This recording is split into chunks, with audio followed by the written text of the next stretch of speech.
could share. True, true. Oh, we two could share. You gotta try, right? Oh, we two could share. Oh, we two could share.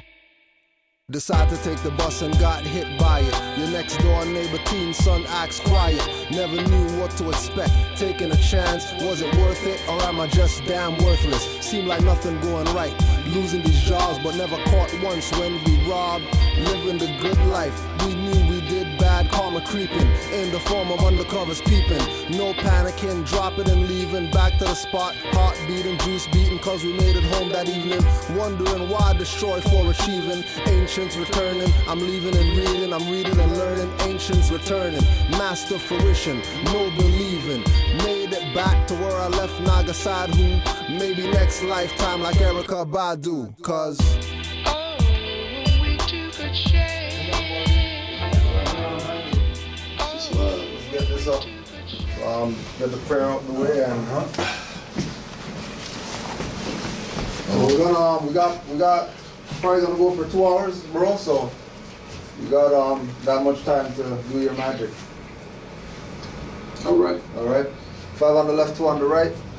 Allah, the Father of the universe. Allah, the universe. Father of love. Father of love. Truth, peace, Peace. freedom, And justice. justice. Allah is my protector, Allah is my protector, my guide, my guide, and my salvation. and my salvation. By night By night and by day. and by Through day, His holy prophet. through his holy prophet, Noble Ali. Noble Ali, Islam. Islam.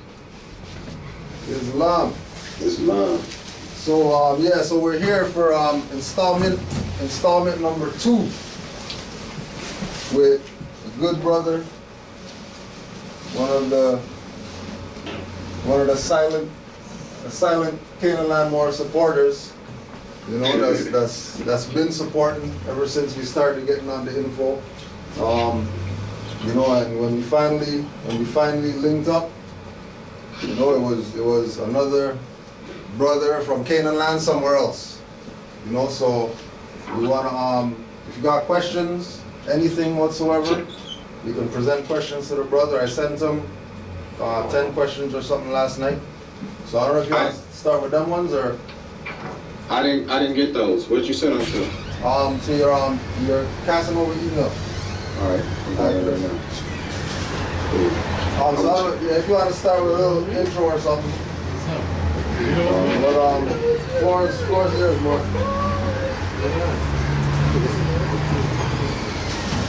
Just can you take the floor for a second? Let me go through these questions a little bit. All right. All right. Peace, bro.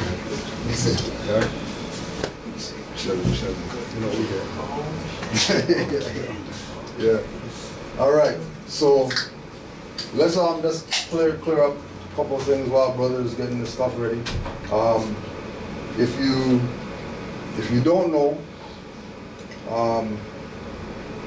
there's been a lot of trying to take away from what we're doing out here by people who are in Canaanland and some people who are outside of Canaanland, but mainly people who are here, people who are, you know, ex-members and things like that, having their propaganda slander campaign against Canaanland Moors. We've had, we have Brother Casanova.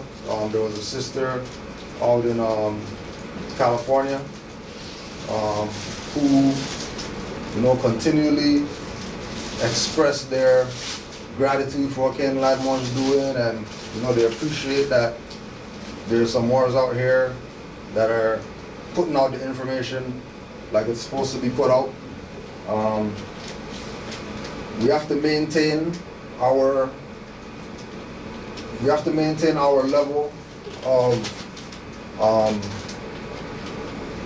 discipline in recognizing that because of the work that we're doing, because of the things that we've decided to take on, with regard to the Moorish movement in Canaanland, there's going to be people who are going to do their best to try to make this seem like, it's not supposed to be going on. That the leadership is stealing money and things like that, right? Keep your eyes open for this type of behavior, because it's only going to increase based on our position getting a little bit more solid out here. Meaning that don't be fooled. We said it before. Don't be fooled by all this stuff going on in the news with Rob Ford and Dalton McGuinty jumping ship and all these changes going on. Court processes changing and passport processes changing and all these things changing, right? Is specifically because of our activity. Specifically because of things that we're doing, right? Our activity relies on individuals who are down with this to stand up for this.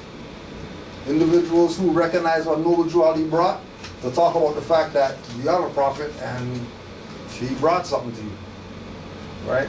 And that you're not some religious man, whatever, follower, right? The prophet brought a program for us and we checked it out, we studied it, we compared it to other things that are out there, and what Drew Ali brought is right and exact. That's why we acknowledge him and we do the things that we do. We give up whatever finance we got to give up in order to make sure that the Moorish movement has a place in Canaanland, even though there's people who's trying to subvert this, because they recognize that, they don't have the spiritual, divine intervention, power, connection, whatever, to do what we do, right? People in New Zealand, UK, Germany, Switzerland, all across the greater Amexum have contacted Canaanland Moors because they saw something that we did out there, right? People all around the world are reaching out to Canaanland Moors, regardless of what naysayers are saying or whatever like that. Believe me, I get enough emails from people all over the country, all over the world, recognizing that there's something called the Moorish movement, there's somebody called Noble Drew Ali, a prophet, and people want information about this individual because they're not getting it out there. And why aren't they getting it out there? Because the repetitive theme, not every European is your enemy and not every Moor is your brother. Right? How you looking, Mark? I'm okay. I'm ready. All right. So we're gonna get this started up. Brother Casanova Bey, floor is yours. Islam, and thank you in advance for taking the time. All right, Islam.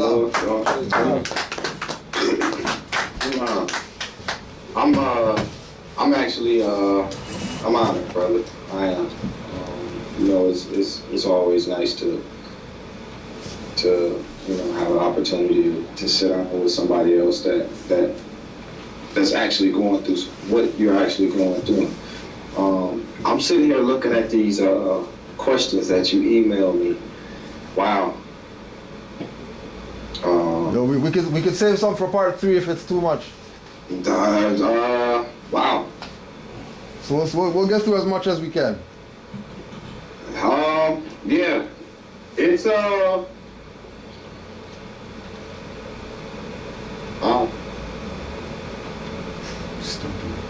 all right. Yeah, so you could either go in order or you could jump, whatever. That's what we have, and I'm sure from those questions we'll probably spiral into some more. All right. There is what question was that? All right. I'll just start it from the beginning. All right. And I didn't get an opportunity to be a little as detailed in part one, and it may not be as detailed this time either. However, the first question is the five important things Noble Drew Ali said that Moors should consider. I was actually stumped with that question. I don't study a lot about Noble Drew Ali as I should. What I do is there are certain things that will stand out that I will learn through my studies from RV Bey or from you, Cujo, at Canaanland, or from some of the other Moors. And I've just actually started ordering a lot of my stuff from RV Bey. However, the things that I was running into during my historical studies, because remember in my last part, my stuff started, it had nothing to do with nationality the way my studies began. From that, as I started learning about Noble Drew Ali, it started making sense about the time periods of stuff that I was learning about. So it's kind of in that sense. I still don't really have the five important things that he said Moors should consider. I don't have an answer for that. Well, that was more not five major things, but things just like you're saying in your research, just doing your studying, and then finding out about Noble Drew Ali, and things just things in general that are relative with regard to what he brought. Like even as simple as the term nationality being more obvious, you know, after we found out about Noble Drew Ali, that word started popping up a lot more than it did before we knew about him. For example, well, you know, from that aspect, I could sit here and talk all day. A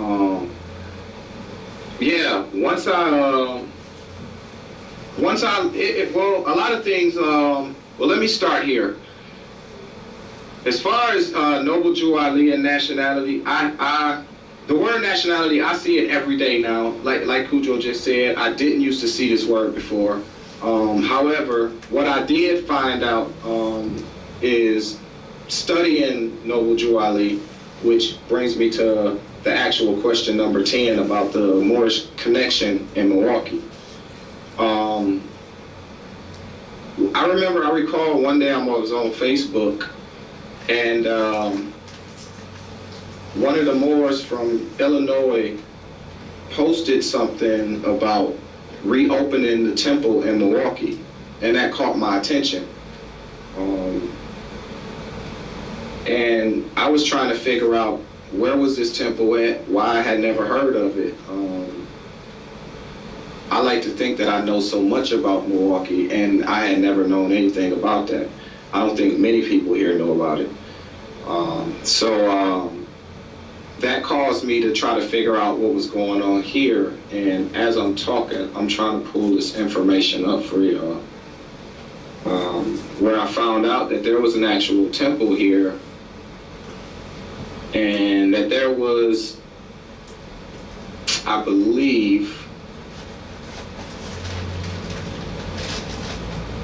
no less than, I don't want to quote that, just give me a second more.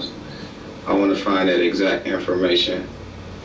I wish I would have known I had these questions, but we're gonna make this work.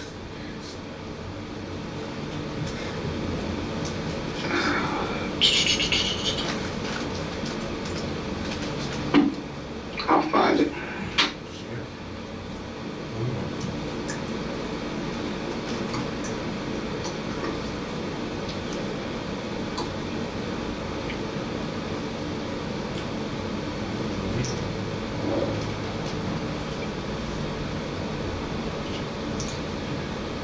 What I did find is an article in Google News from September 27, 1929.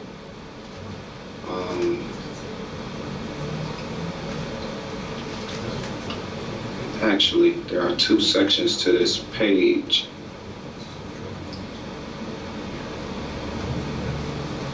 That I do recall. I'm opening this up now. I found it. So, but while I was studying this, I ended up realizing that there was a second page to this whole section that they actually didn't list.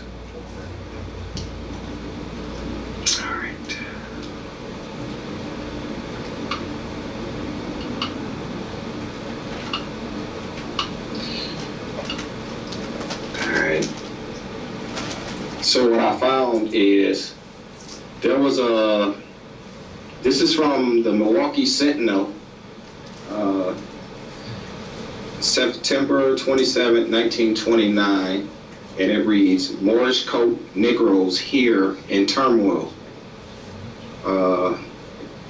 Now mind you, this is a lot of these papers that they put online all the words don't show up, so some things may be blurry, so sometimes you gotta make these out. Fatal Chicago Road leads to furtive temple meetings. 1,500 Milwaukee Negro members of the Moorish National Science Temple at 287 and a half 5th Street are in a turmoil of excitement over the sanguinary battle that took 2 lives Wednesday in the Chicago temple of their cult. Cultists who declare they are not Negroes, but lineal descendants of Moorish nobles, furtively came and went all day Thursday following a lengthy and noisy general meeting Wednesday night. Special police details patrolled Negro districts in the vicinity of the 5th Street Temple, which is former Greystone Mansion, now nearly in decay. But the officers had no order to prevent another largely attended meeting Thursday night at which 9 members were barred. Then it goes to say, voices loud and angry. Loud, angry voices emanating from the sanctuary of the Bays, however, indicated that the factional strife which tore the Chicago branch asunder is also threatening the Milwaukee cult. This belief is strengthened by statements of Negro leaders who have consistently refused to affiliate with the scientists.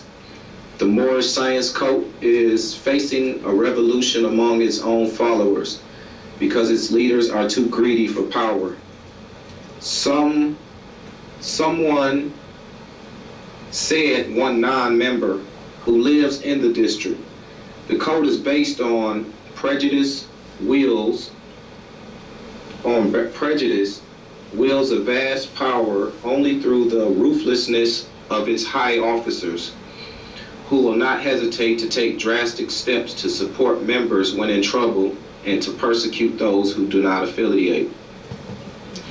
Then it goes to say cultists are silent.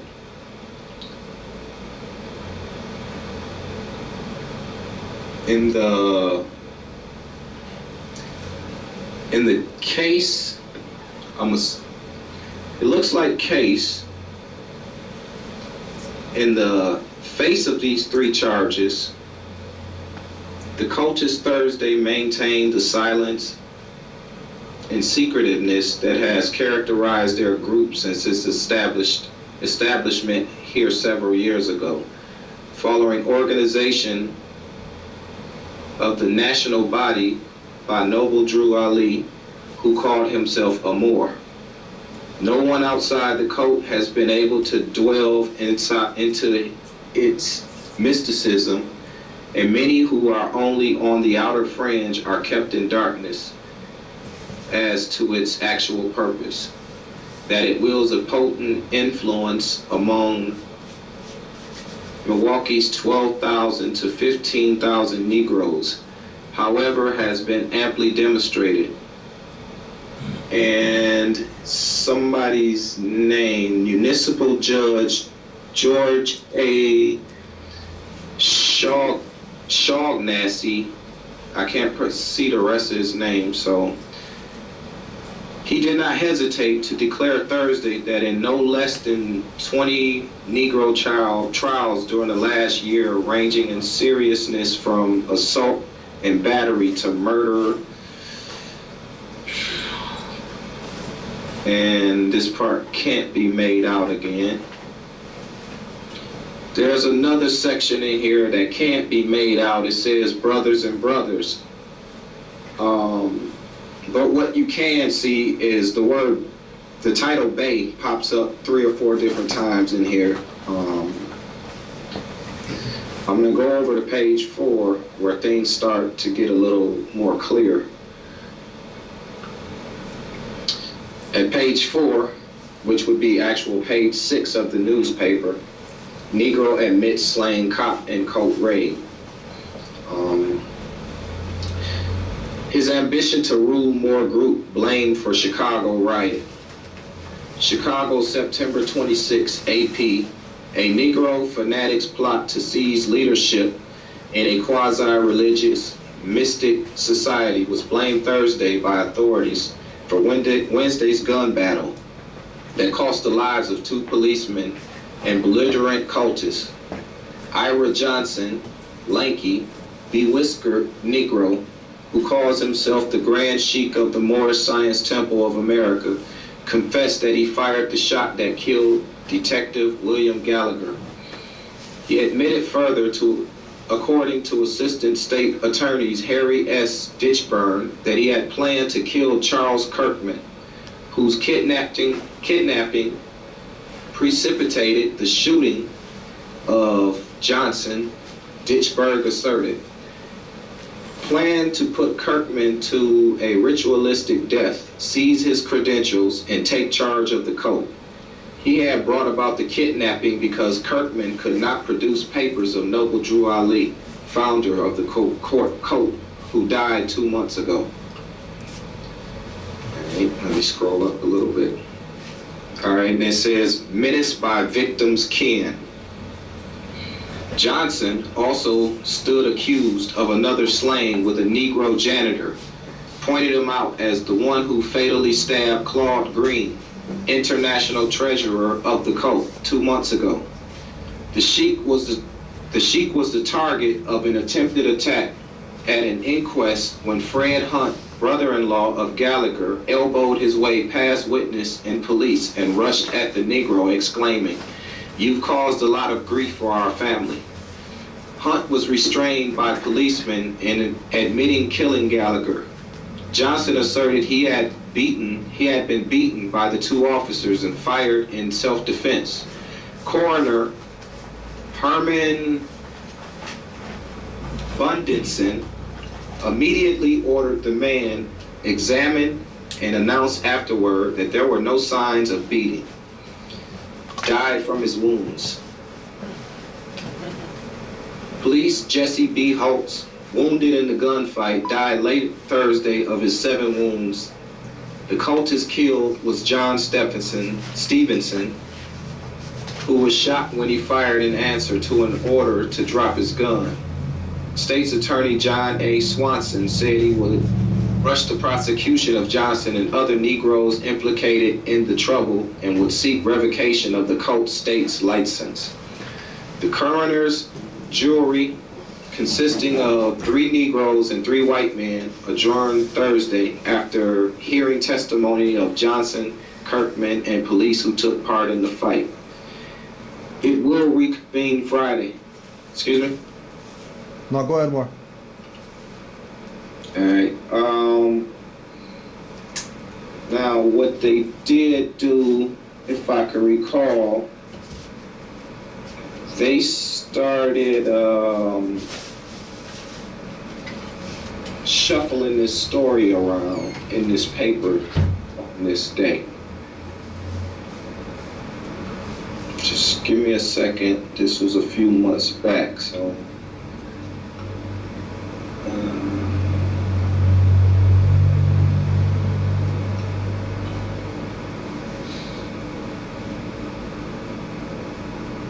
Where did they shuffle that to? Okay, I see part of it.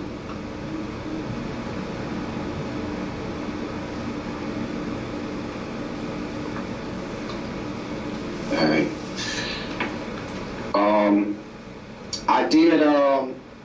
I posted a picture on my Facebook page of what this mansion looked like. The old mansion that was then used as the temple at 587.5 Fifth Street here in Milwaukee in 1929. So that picture you'll be able to see up there. I'll try to show it to you on here.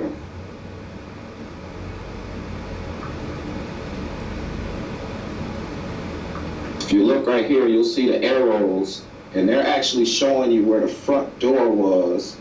And I don't know if you can see up there, but what you would see is the pyramid on top of, inside of here. There are some colored ones that I seen online, so, but this was actually in the newspaper here in Milwaukee. And I'll show you that I'm actually reading it directly from the Milwaukee Sentinel archive. So I'll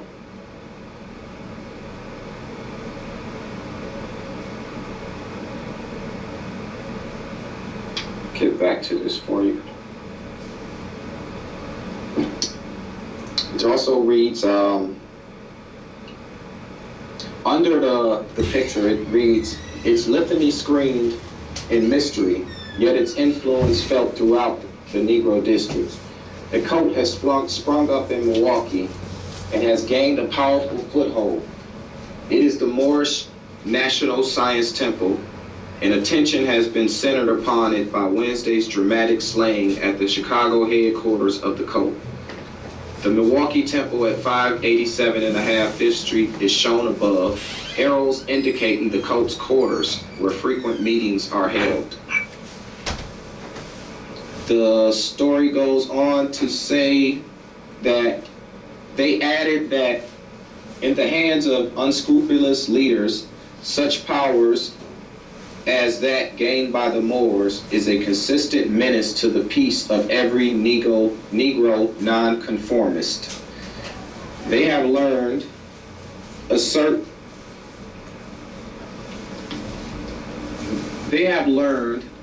assert these welfare workers that the cult leaders adjure their followers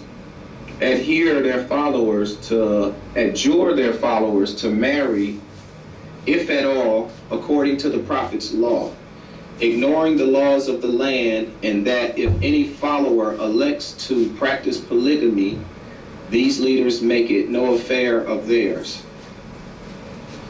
Appeals to immigration,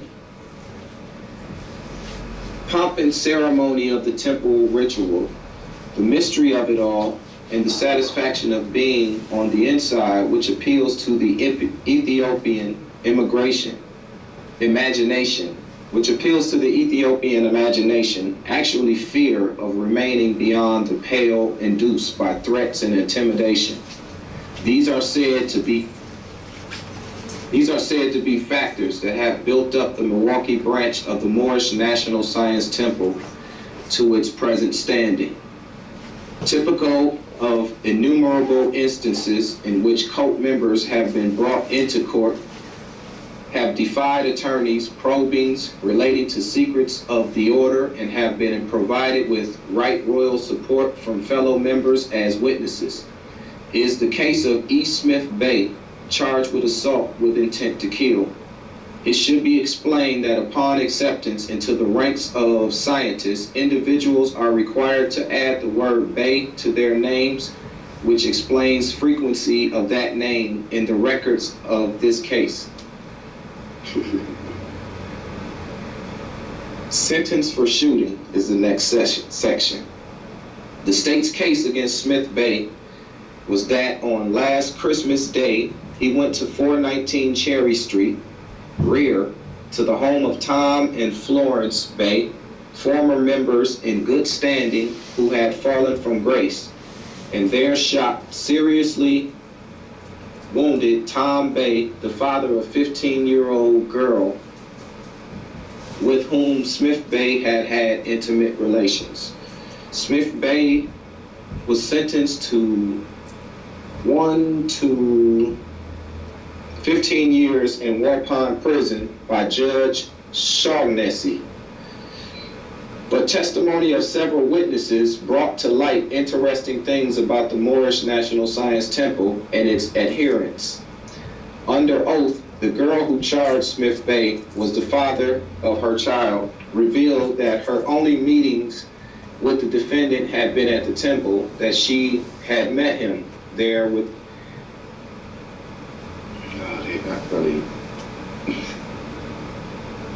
that she had met him there in the first place, and subsequently they had chosen that place as their regular rendezvous. Moreover, she swore that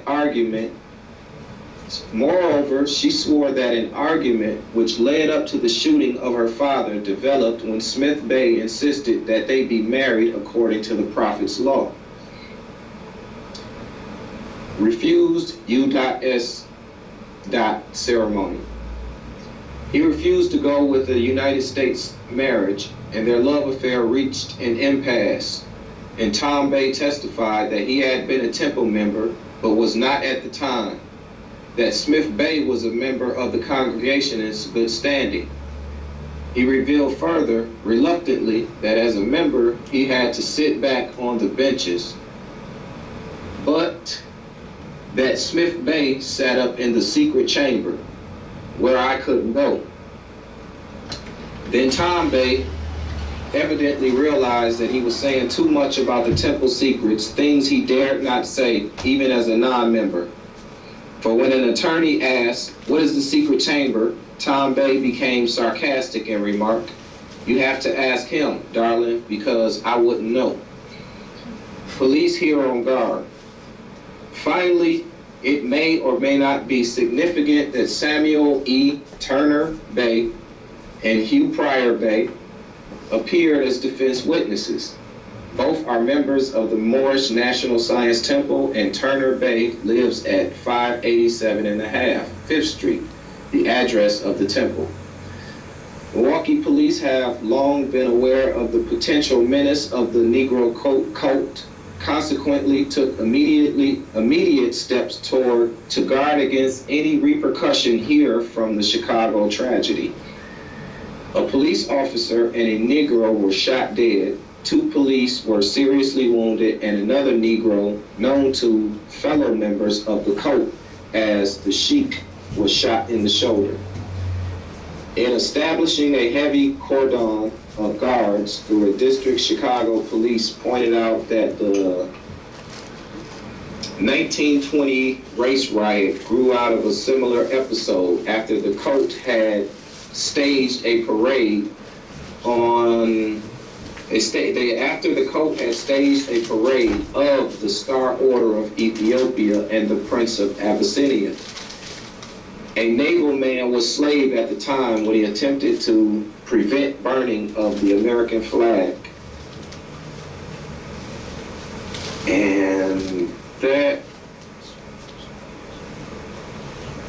is where they actually end the story for this day.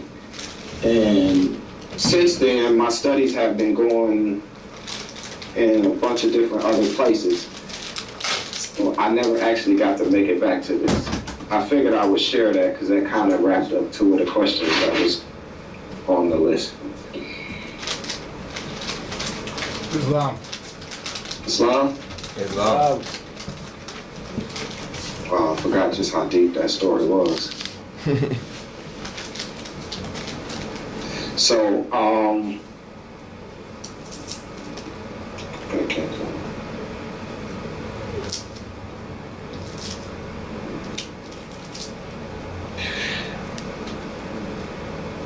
My perspective on the Moroccan emperor being an American citizen and its relations to the Moors. Actually, that's why I put that up. That's kind of that's a universal question right now that everybody should be asking. Once I figured that out in this book, excuse me.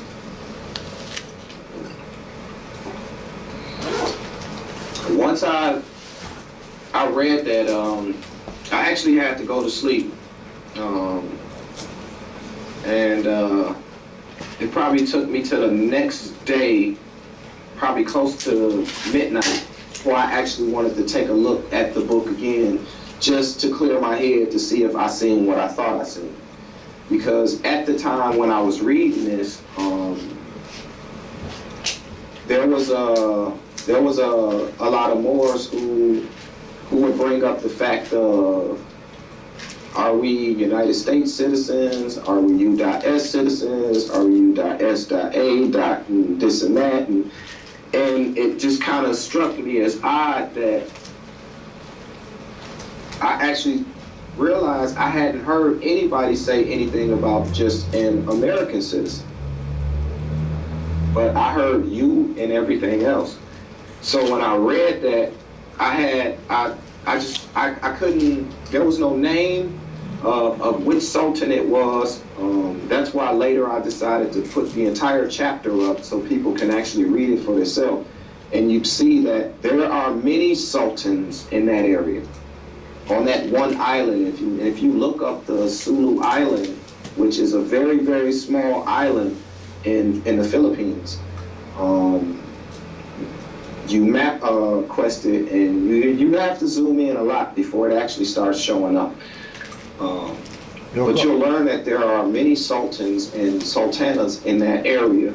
So it didn't necessarily say which one, but I thought it was interesting that this had never been actually a conversation that we were actually having amongst each other. More, could you put that out again? The book and the little section. Put that section up of what he said?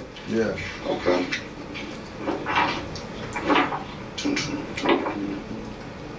Cause I know you have it up, but since we're live, you know, you might as well. Right.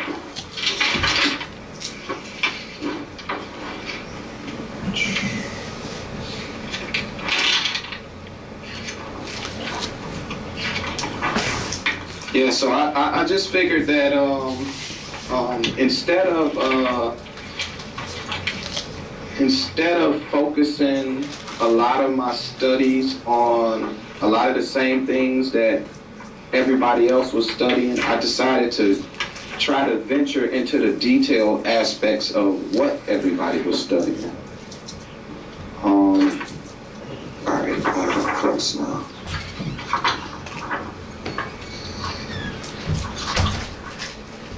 Always forget how big this book is.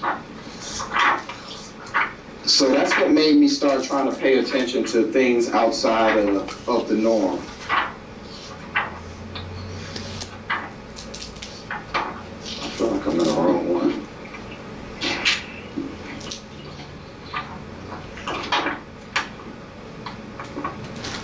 Just give me a second more.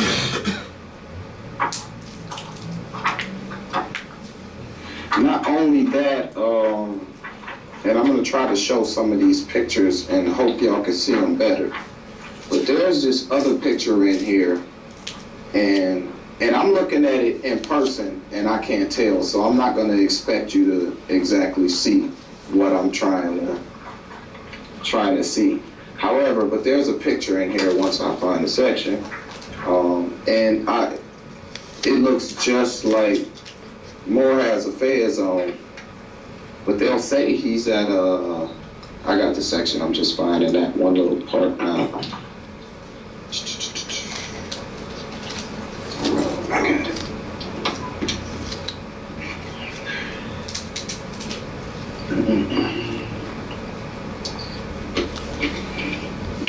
Light over here.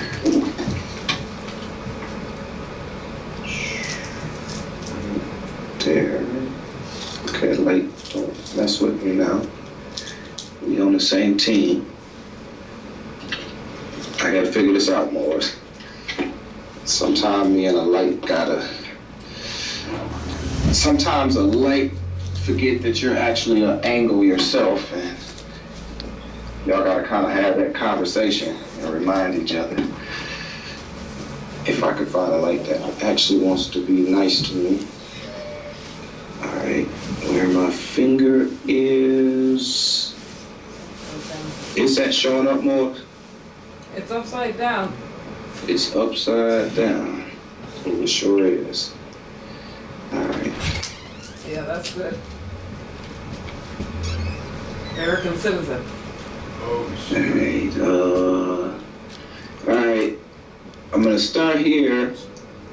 Can we see those words over there, Morris? Islam.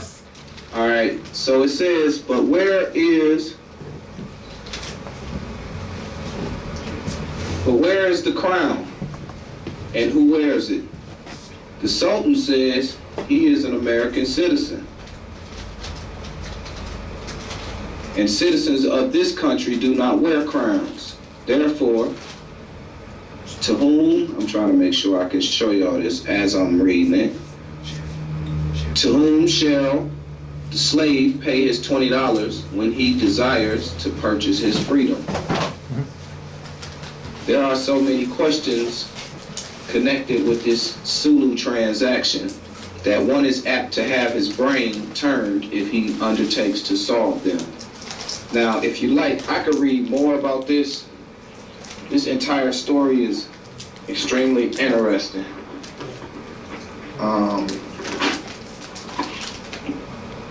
This says a lot because a couple days ago,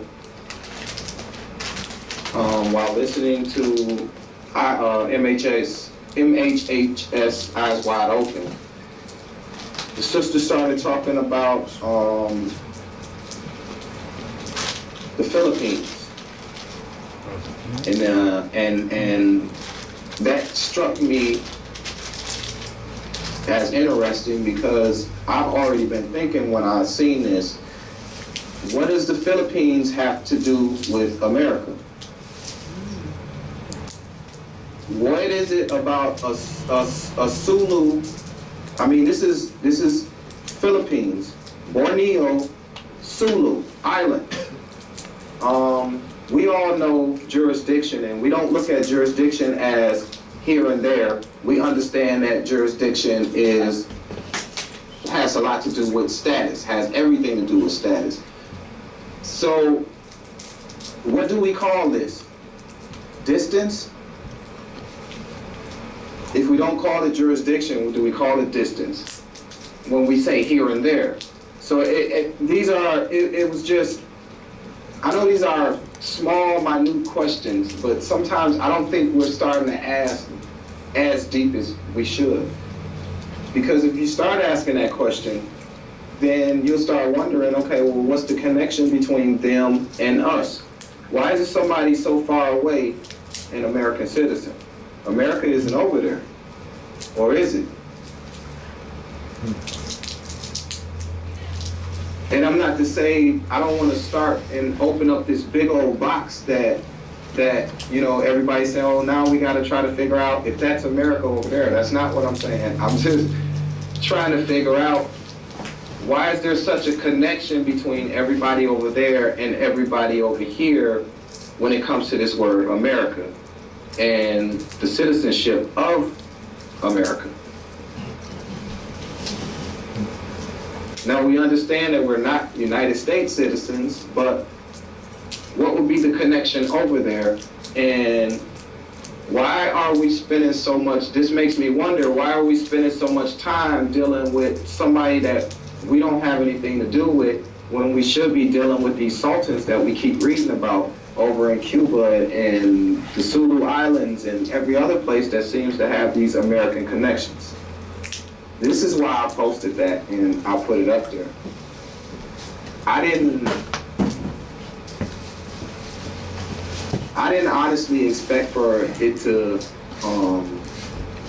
become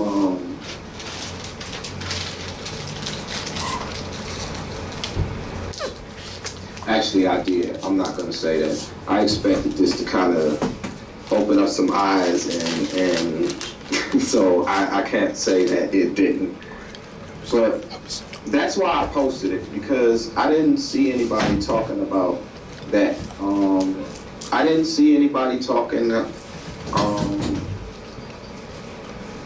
There's a lot in here I didn't. Wow. I could just read this whole thing to you if you like. So I'm just gonna.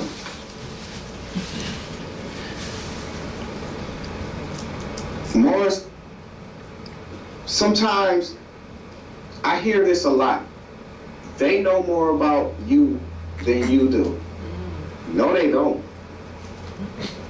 They don't. It's no different. They do and they don't. They do because they kind of still got the books laying around in the history, and some of them can remember it and many of them practice it. That part I get.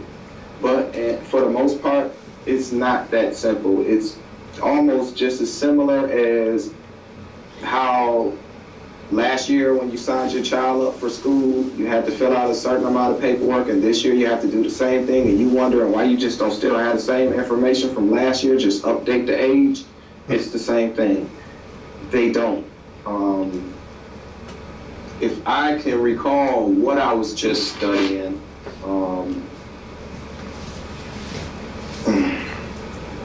it just spoke about that these people knew no more about our history than some slaves did 200 years prior to whatever it was I was just studying. They were white and they were slaves. Let me find that section for you. Now you want me to restart the computer, and I don't want to do it. I think you should just work for me. Okay,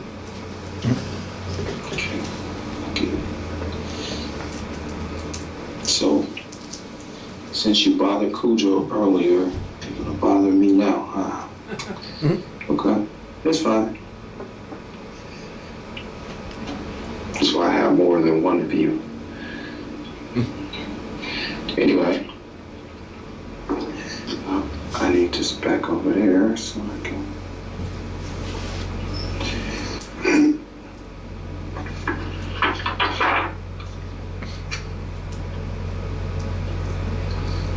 So, what was that?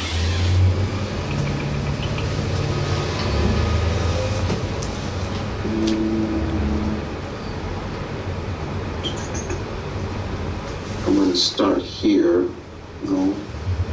When General Bates visited the Sultan for the purpose of making a treaty with him, he endeavored to impress His savage highness with the power and wealth of our nation by describing the vast extent of our country and its exhaustless resources. The Sultan listened patiently until the general was through, when he said, "If this be true, why do you come here to take my little islands?" It is of historical record that General Bates did not answer the question, and many millions of Americans are repeating the Sultan's interrogation to themselves and remaining unanswered. General Bates notified the Sultan that if any Americans should be killed by juramentados, he would not execute only the murderers, but also the priests who swore the oath and anybody who had anything to do with the crime. Once again, as you start going through this story, you always getting brought back to America, and this was my reason for putting that story up, for us to kind of research and try to figure out what's going on here. I haven't had the opportunity to get in depth with this story because we all know that once you start something, you go to another source of information, and that'll lead you somewhere else. And so that's why I haven't gotten too in depth with this story. But what I have been finding is It seems the more I start looking, ever since I figured this part out, things, I don't know, people start coming out of woodworks and they become extremely nice all of a sudden. I generally say it's a new degree of energy that people seem to sense versus what was prior to this. But this is my whole thing though, is why did they put that up there?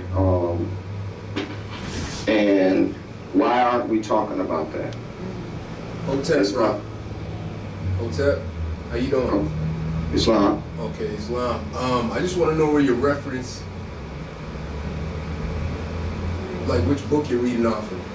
Okay. I'm reading from Our Islands and Their People. Okay. Alright. And those pictures that you have are those natives, right? Exactly. I'm gonna go back there, but I'm just gonna show you the book so you can actually get a. And I actually have this book. I took detailed pictures of every page of the cover. This part here that I'm showing you, just telling you about the book. I took detailed pictures of this and made sure I can get it up there with the best lighting I could. And I put the entire chapter word for word in there to be read. It's gonna play. I didn't leave it up there for everybody to read it. You gotta kind of wait till the page change, pause it, read it, wait till it change. And that's why I did it like that, because it would take too long to actually put an entire chapter up there. Now, this book is actually from 1899. Let me get this light again.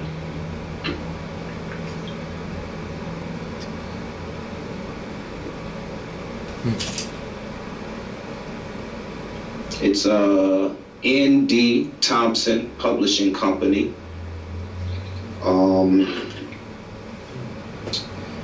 Lakeside Press, R.R. Donnelly and Sons Company in Chicago. Now, I'm gonna get back to this page so I can show you some of these people. And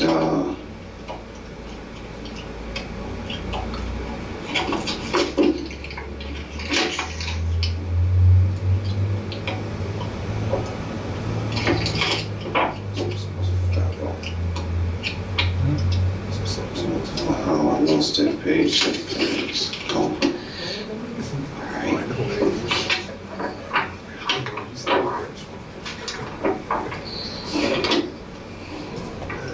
So,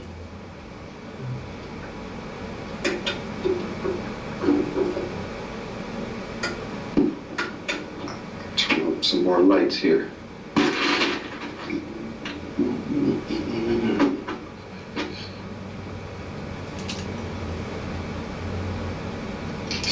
Okay, what we're looking at here is some of the indigenous brothers.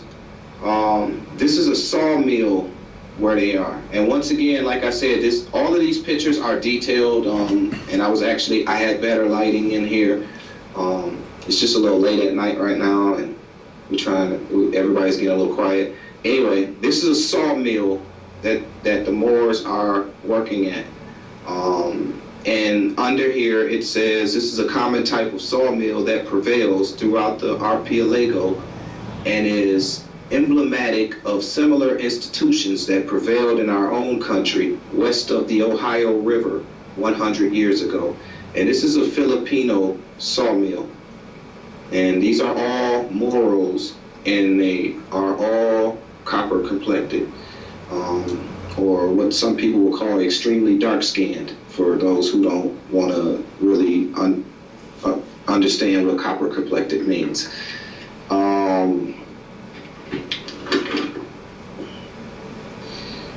Here are some more, and once again, there are definitely detailed pictures for everybody to see.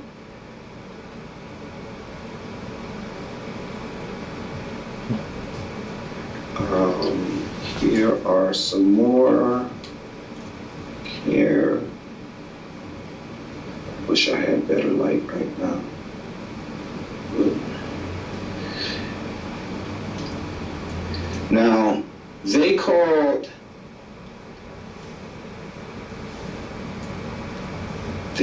these sisters here a group of domesticated Mangyans, Mangyans.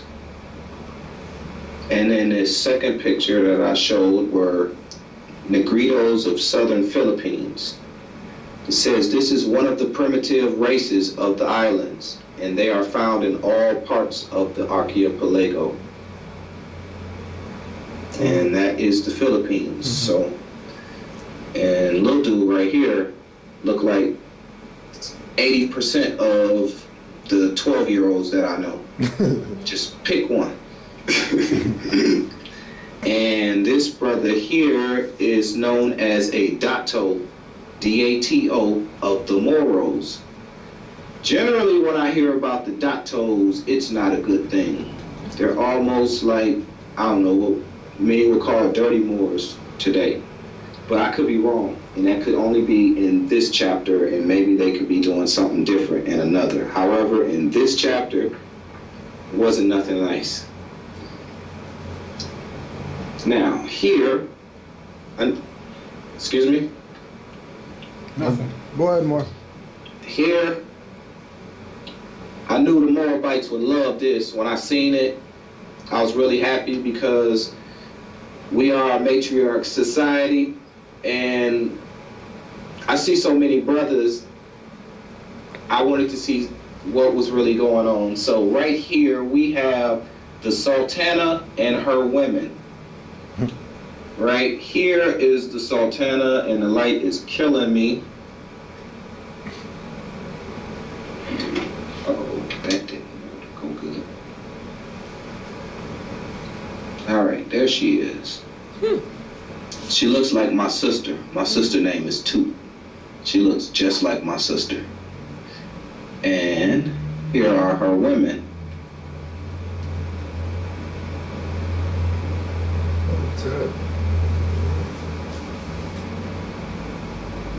Come on, light, don't do me wrong.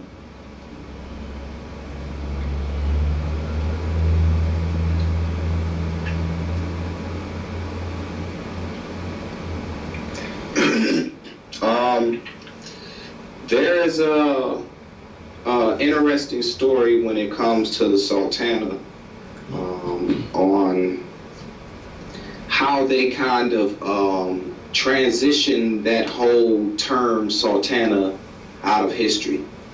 And according to this book, it almost sounds like that it was agreed upon by everybody. However, this is the first time I'm hearing this information and seeing it for myself, so I really don't have anything to kind of bounce it off of. Here we have Moro chiefs.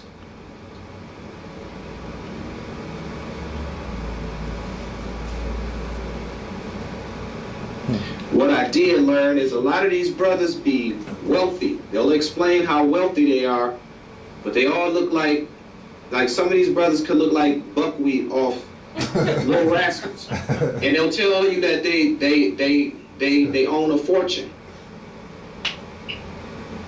Now look at this brother. I got an uncle named Floaty. See what I'm saying? Y'all can tell how country my uncle is then. Now Floaty looked just like this. Probably still got his afro. You know, he ain't Black Power and all that. You think he was if he walked down the street. Now this look like Floaty right here. That's my Uncle Floaty. That's what I call him. When I see him, that's Floaty. I ain't lying. Okay, and he's a Papan warrior showing decorated war club amulets, ECT. Papan, P-A-P-A-U-N. Now, I don't think I ever learned that anybody in the Philippines looked like that. For real. Ever. He don't even have, generally you could say, well, maybe he mixed or, Them high cheekbones look like mine and Cujo's. That's my Uncle Floaty right there. Can y'all see that cheekbone? Look like he got a jawbreaker in his mouth. Them is brothers. Them is brothers. All Moors over there. Here's another thing that I found interesting. Once again, this entire chapter is on the YouTube page. That's why I'm trying to bounce around. It's very rare that I see a lot of words coming from Europeans that I see that we would put out. So I found it very interesting that they would tell about, where is he? See that name right there? I gotta go sideways. Yakub. Can y'all see that? Yeah. That's in their book. It's them, it's not us. This is why I go looking for this information. Because I run into a lot of brothers who skeptic. And I was, because once again, it was too much like right. Coming from learning so much Vice Lord literature, it was mind blowing to me. Because to me, all of this sounded like gangbanging all over again, but it's not. And we learn that every day. Oh, my battery's dying.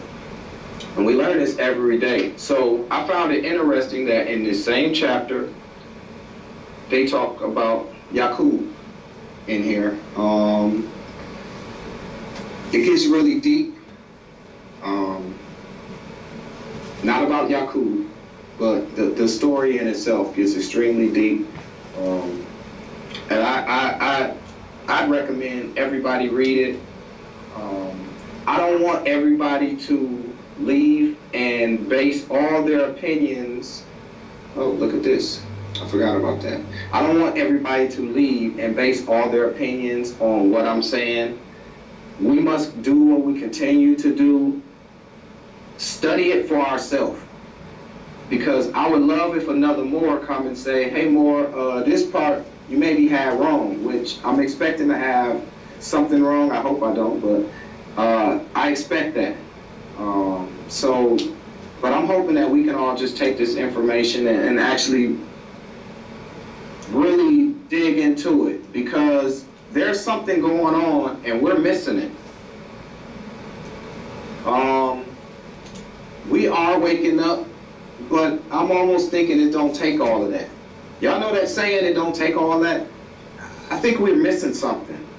Sometimes I think we overstep something, like we passed the finish line and we're still racing.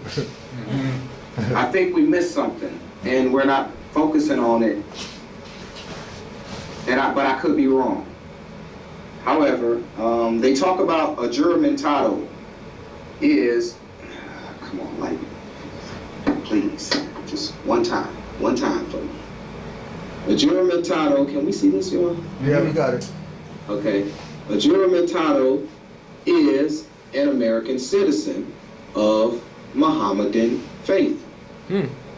They have no problem talking about Mohammedans, Moors.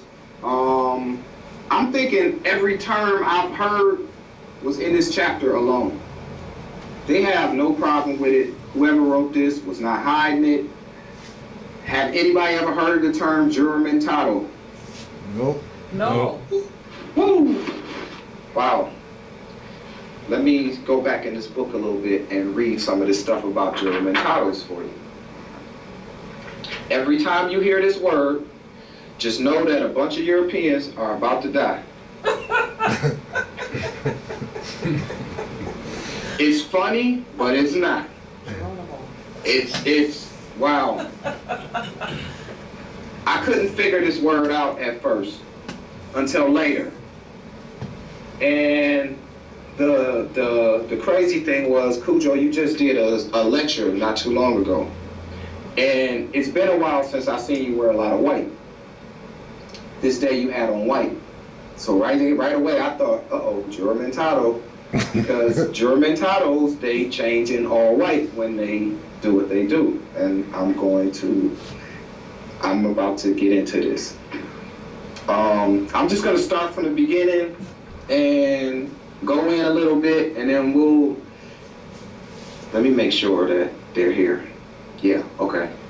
I'm gonna start from the beginning and go in a little bit for about maybe, I think it's these 2 pages here, and we should be okay. If that's okay with y'all. Islam. All right. Wow. Okay.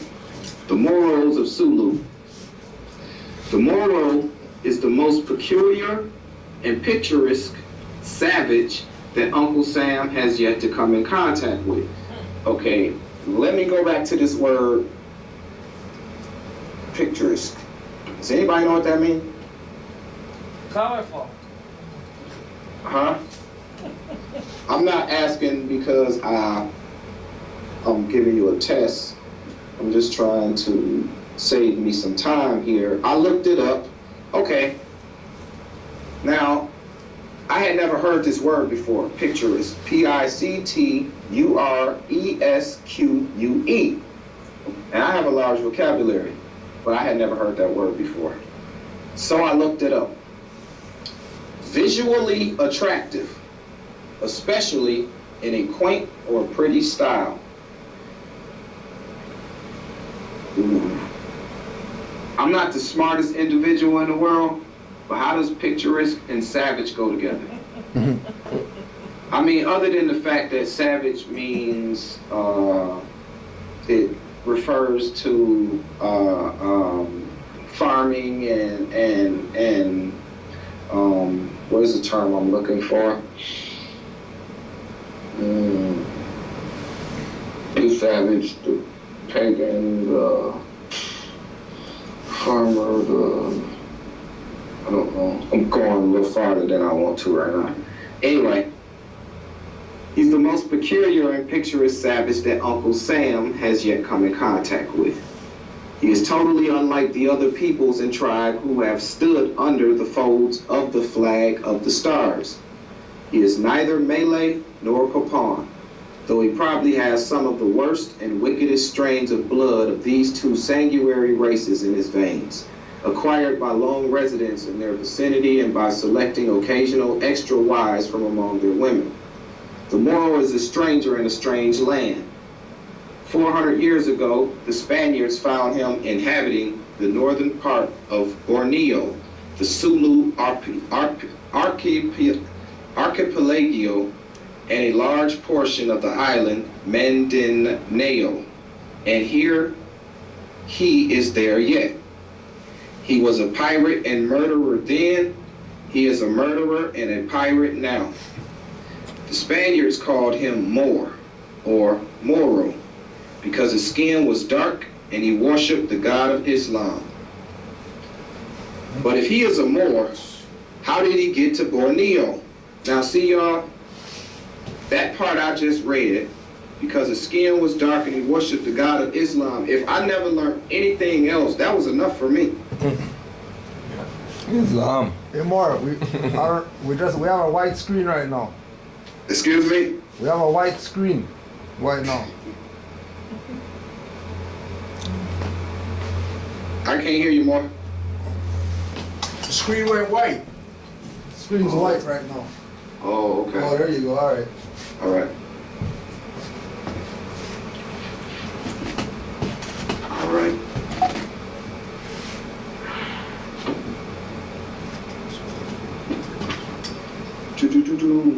Okay, but if he is a Moor, how did he get to Borneo?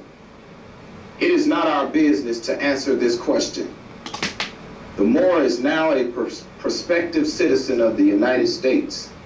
He occupies a number of small islands over which the American flag waves. And we propose to paint him as he is and let others guess where he came from.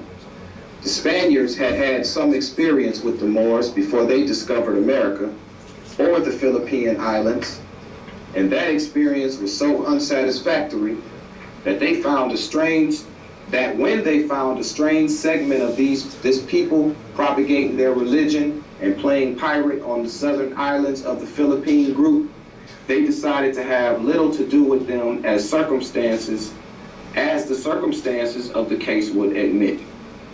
and they have religiously adhered to that principle.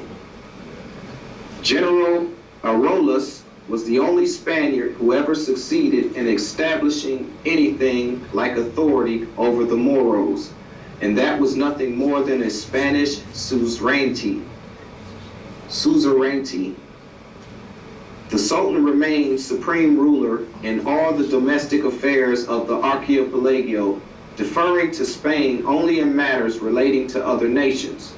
The flag of the Sultan floated side by side with the yellow emblem of Castile, and Spain paid him $200 per month in order that he might keep himself in the splendor and dignity which should attend of his distinguished and exalted rank. This was the pompous Spanish way of expressing the treaty agreement, and the high-sounding phrase pleased the Sultan. When the United States, for some inscrutable reason, agreed to give Spain a $20 million plaster for the wounds we had inflicted upon her pride in the recent embarrassment, the transaction did not convey ownership and sovereignty to and over the Sulu Islands. It merely transferred such privileges as Spain had acquired there to us. This includes the right to pay the Sultan's salary, which has been increased to $250 per month in gold, and also pay $75 per month to each of his 3 chief advisors, $60 each to 3 secondary advisors, $50 per month to his Royal Highness Secretary, $40 to his keeper of the Royal Harem, and $15 to the assistant keeper. A couple more, I'm just making that up here. Under this arrangement, no, that was for real, and $15 to the assistant keeper.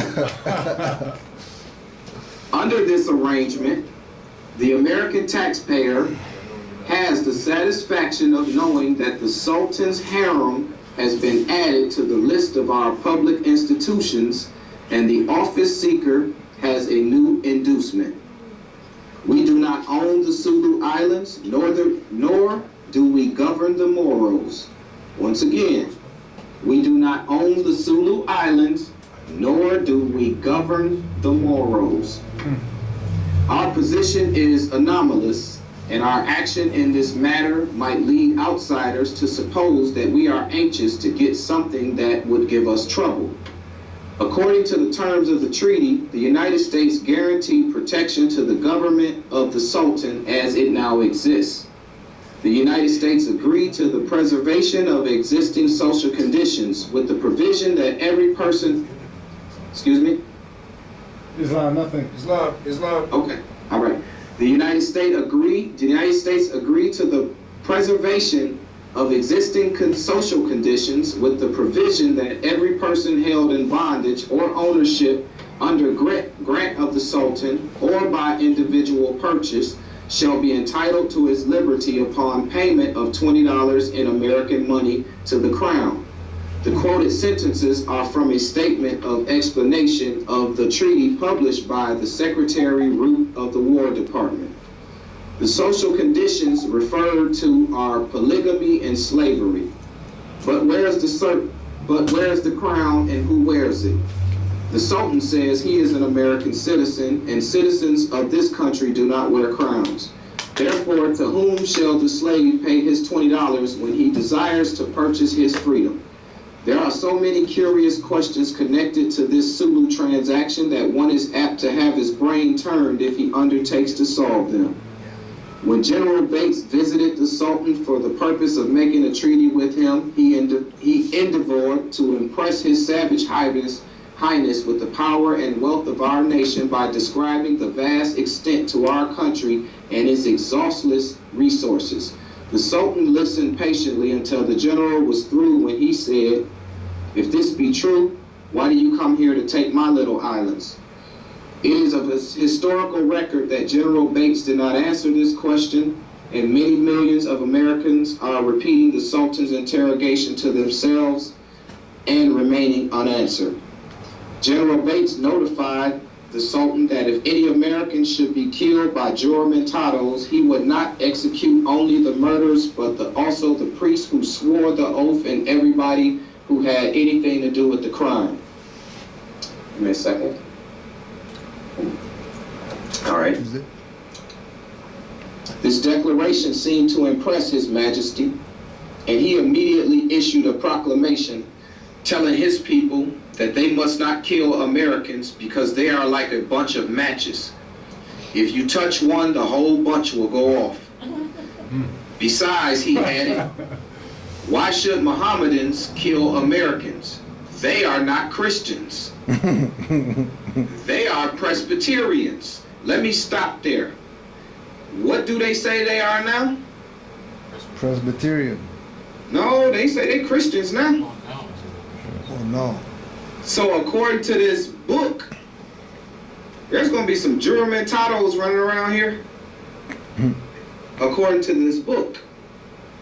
Because Moors or Mohammedans don't kill Christians. Or they don't kill Presbyterians, but they do kill Christians. Let me get into this. It is asserted as a fact that these Muslim pirates do not regard us as Christians. And this is given as the principal reason for the immunity of our people in going among them unarmed. It is a part of their faith to kill Christians, which they regard as a sure passport to heaven. But our religion is so different from the Spanish article with which they adhere to have been familiar, that they do not recognize it as emanating from the same source. A correspondent at Jolo, the principal Moro town, says, when the 23rd Regiment went into Jolo, the Catholic cathedral was taken as a barrack under stress of military necessity. This was a most startling procedure to the Moros and a terrible blow to intending juramentados. The Moros asked themselves whether a people who slept with their boots on and who marched with guns into the house that have been the sacred place of the Spaniards, who were Christians, could themselves be Christians. The Moros asked themselves whether a people who slept with their boots on and who marched with guns into the house that had been the sacred place of the Spaniards, who were Christians, could themselves be Christians. It could not be. Moreover, on the first day of the week, when the other Christians had marched in long processions to the holy place and their priests had chanted and waved little lamps and brass, these Americans were wont to come out to the meadow outside the city wall and throw a ball at each other and hit it with a heavy stick and knock it a great distance, then shout till the echo thereof could be heard halfway to Maybon. What would it profit a man if he shaved even his head and his eyebrows and slew these people? If these strange Americans were not Caucasian Christians, then would Muhammad drive the juramentados away in wrath when they should come before him and claim entrance to his heaven? The Moros practice have ended their investigation by deciding that the Americans are not Christians. Are they right or wrong? If we are not Christians, what are we? Now this is the guy who writing asking this. Were we right or were we wrong that they were not Christians? And he's also asking himself, if we are not Christians, what are we? The Sulu Sultanate embraces between 140 and 150 islands and islets, of which about 90 are uninhabited. Sulu is the largest of the group and also the seat of the capital. The island is about 34 miles long by 12 in width. The Islam population of the Sulu archipelago is estimated at about 100,000 persons, and the Mohammedans of Mindanao, who also recognize the authority of the Sultan, are supposed to number about 150,000. Some authorities place the number of Mohammedan citizens or subjects whichever we may choose to call them, at a much larger figure. But there is little accuracy in these estimates. There may number 500,000 or more. At any rate, they are numerous enough to cause a good deal of worry, and under no circumstances can there ever be amalgamated with our people. Can they ever be amalgamated with our people? Because their religion forbids it. They must either be driven away, exterminated, or remain as they are. The Sultanate is a hereditary monarchy under the Salic law. That's spelled S-A-L-I-C, law, which excludes women from the throne. His Highness is a Muslim by faith, acknowledging the supreme ecclesiastical authority of the Sultan of Turkey, and being under the religious obligation of all Muslims of having to make a pilgrimage to Mecca. In order that he may do so, one of his ministers, of whom there are 3, is named a regent to act as ruler in the event of his absence. The other members of the Sultan's cabinet are the ministers of war and the minister of justice and the masters of ceremonies. Sound familiar, y'all? Remember, this is 1899. This was before the prophet. So it ain't like he telling us something that wasn't right. He telling us exactly what this book is saying too. Under him, but not fully acknowledging his authority, are a number of petty chiefs called datos, who collect tribute in his name and pay over to the royal treasury, with some portion of revenues remain after satisfying their own wants. Slavery is one of the fixed institutions of the archipelago. It exists by birth and by conquest. Prisoners of war, insolvent debtors, and unfortunate seized by piratical expeditions, being held in bondage. This institution is likewise recognized by the Quran, thus becomes one of the tenets of the Muslim religion. This is about the point where I remembered that I had that PDF, they were white, they were slaves. That started explaining what a lot of this just said. And if anybody needs that, just get a hold of me and I'll send it directly to you. Among some other stuff. The Moros are undoubtedly of Arabian extraction. They resemble the Arabs. They resemble the Arabs more than any other race. Floaty, y'all. Floaty resemble the Arabs. Okay. They resemble the Arabs more than any other race and have, I'm gonna leave that picture there, and have retained many of the customs of that people. The differences that now exist are due to intermarriage with savage tribes and the pagan superstitions which they have engrafted on their original faith. Well, I'm assuming this one right here was never amalgamated and engrafted, and none of the other stuff, because It's a legal article. And it couldn't have been going on that long because they still make a lot of people that, no, I'm gonna leave that one alone. I ain't gonna crack no jokes, y'all. I'm gonna continue reading. All right. They imagine themselves Orthodox Mohammedans, but they are in fact nothing more than superstitious and bloody-minded savages. They believe that the planet, excuse me? Islam. Islam? Okay. But they believe that the planets are the light of God, set in the heavens to guide and illuminate the earth. They deny the assertion that there are other worlds in the universe, but they believe that there are spiritual beings who inhabit the air above and the earth beneath our feet. Like all other Mohammedans, they worship one God, whom they call Tuhan, T-O-O-H-A-N.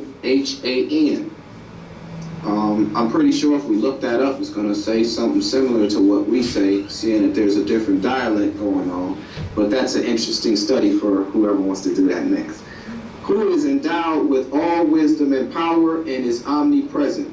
They believe that animals have spirits, but that they differ from the souls of men and vanish into air at death. They believe in the immortality of soul, which they contend enters into the body at birth through the crown of the head and departs at death in the same manner, a place being left between the bone of the skulls for that purpose. During life, the soul animates every part of the body, as shown by the fact that all members are equally sensitive.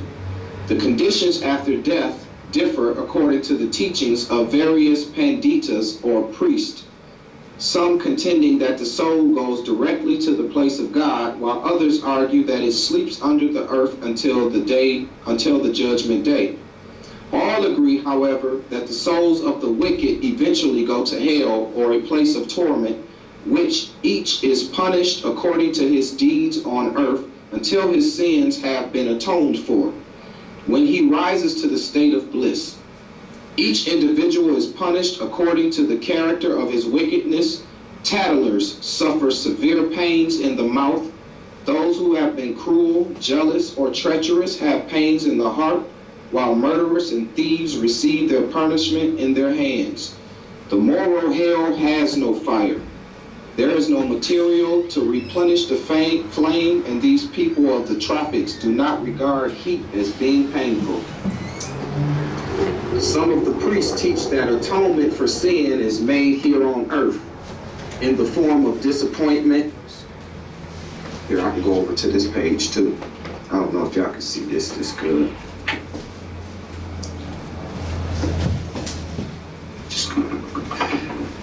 Okay, some of the priests teach that atonement for sin is made here on earth in the form of disappointment, sorrow, suffering, etc.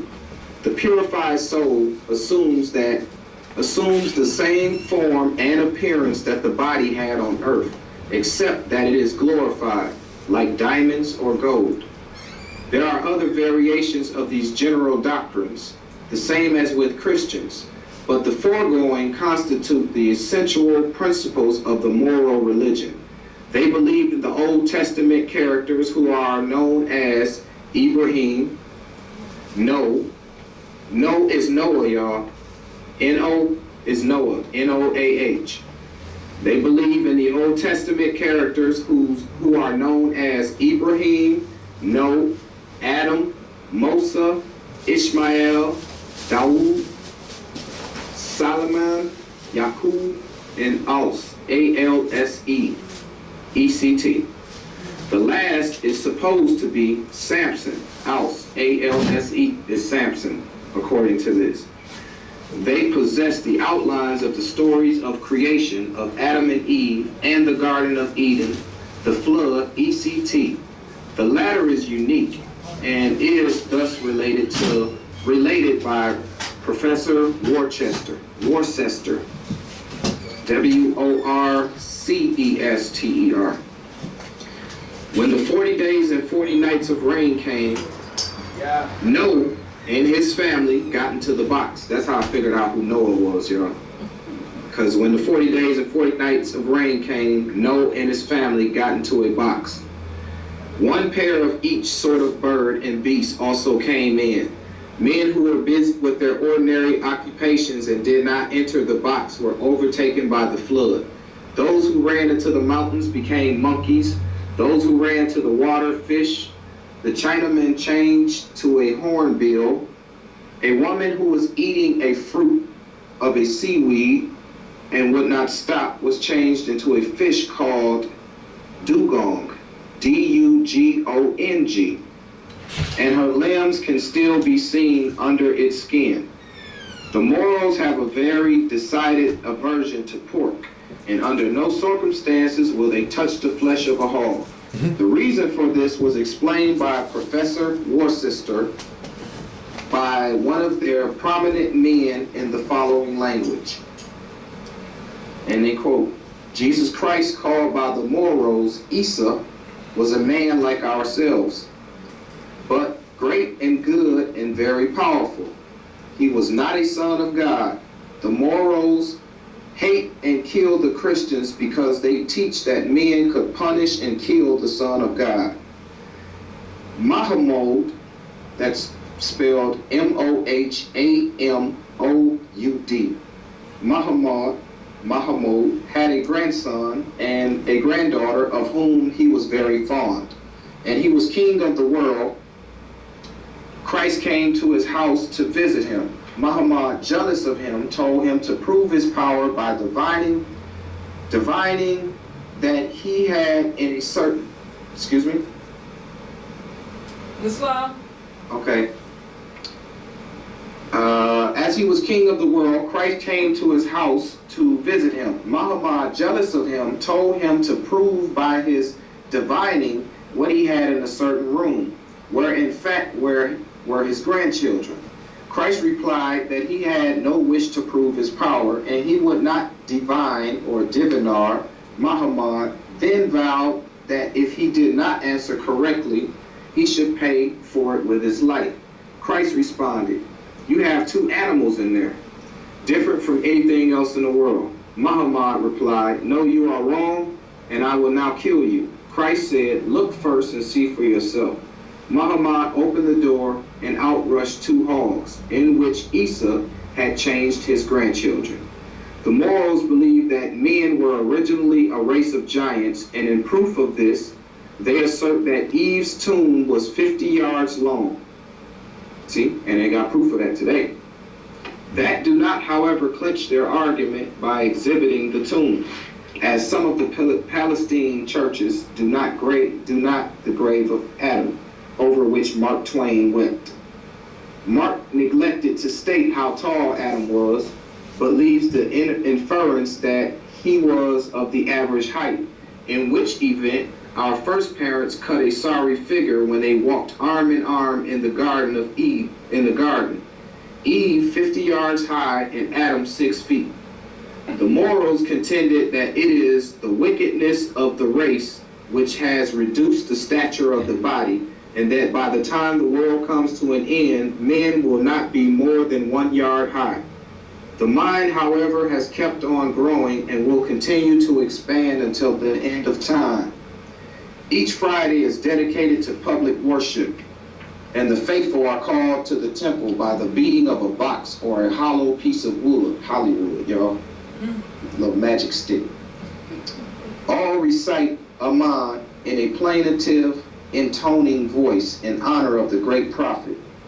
A slight gesticulation is then made while the Pundita reads a passage from the Mustah, M-U-S-T-A-H, and Pundita is P-U-N-D-I-T-A. No young women are to be seen in the temple during these performances. The title of Pundita means priest, and is a common word for the office throughout our Muslim possessions. The Pundita exercises almost supreme power in his district, not in a warlike sense like the Dato, but in all social and religious matters he is the head of the people. Excuse me? It's the spirits more, go ahead. He performs all the functions of a priest, receives the vow of the juramentados, and expounds the mysteries and glories of that better world, whither they will go without delay when they die, with their hands imbrued in Christian blood. The Pundita is also the surgeon and doctor of the community. He is the learned man who knows all things and sways the minds of his followers. The funeral ceremonies are thus described by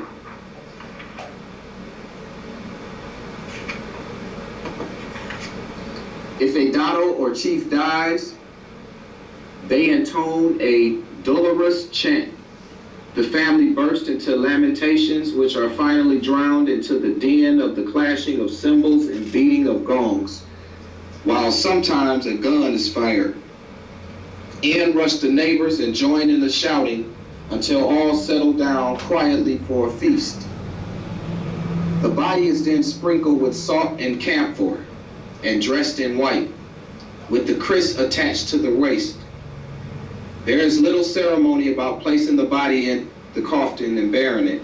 The mortuary is marked by a wooden tablet, sometimes by a stone, on which is placed an inscription in Arabic.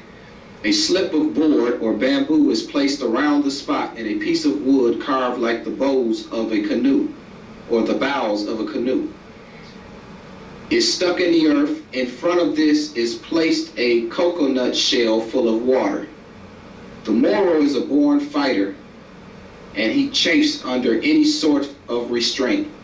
He is not by any means a lazy person.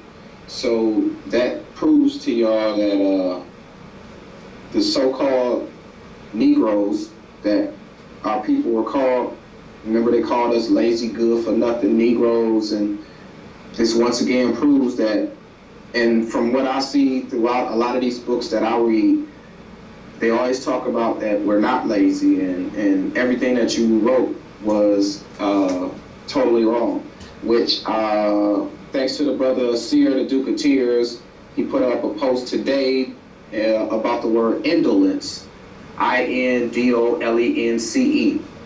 and that was a term that they used in law that most of us didn't know about, that would say that we were lazy. And back then, all they had to use is that word, and that was good enough from an owner to keep you in slavery longer than you had to be there.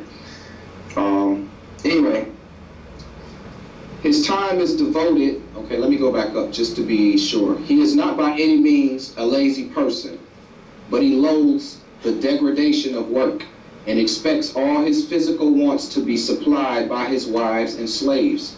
His time is devoted to affairs of the state, to the care of his arms, and to murder. In battle, he is the bravest of the brave. Death is merely the gate to paradise, and consequently the orthodox Moro feels no dread of it. When engaged in a fight, he makes hideous faces and grimace to frighten his opponent, and keeps his legs in constant motion by leaping and prancing about. Sounds like everybody I know that box in the street today. This is done to confuse the aim of his adversary and to prevent a blow from behind or below his shield from disabling him. Cruelty and contempt of human life seems to be the chief peculiarities of the Moro character. It is said that they will cut off the head of a sever the body of a slave merely to try the edge of a new barong, B-A-R-O-N-G. The killing of Christians is a religious duty. The more Christians a Moro kills, the better are his prospects for a prominent place in the kingdom of the future. And if he is fortunate enough to die in the act of slaughtering the enemies of the true religion, he is immediately transported to the seventh Mohammedan heaven. When a Juramentado is killed, his relatives have a celebration, and they insist that as night approaches, they can see him riding on a white horse on his way to the abode of the blessed. But they do not confine their killings to Christians. The smell of blood infatuates them, and they slay for the mere brutal love of slaughter.